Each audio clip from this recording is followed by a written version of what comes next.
It's a very good point, which brings me to the BRICS and the rise of middle powers, because that is one of the shifts that we see today. To what extent do you think that that is a challenge to the West, or maybe that can be sort of the bridge, especially in a world where we will see continued competition between the US and China? Again, I think it's important to go back to how it began. The BRICS started in an era where Western dominance was very strong. The premier gathering of the world was the G7, and you had a number of significant powers in the world who felt that, well, they were not part of the G7, but maybe they also brought value to the table by sitting and discussing with others.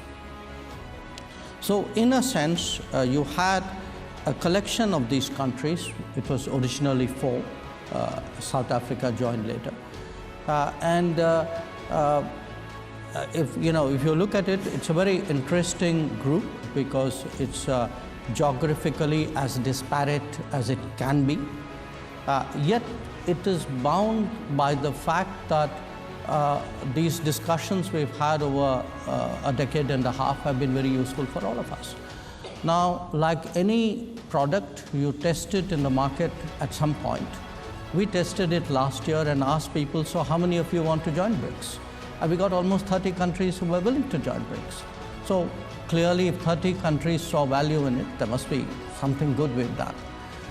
So I think it's important today to make a distinction between being non-West and anti-West. I would certainly characterize India as a country which is non-West, but which has an extremely strong relationship with Western countries, getting better by the day.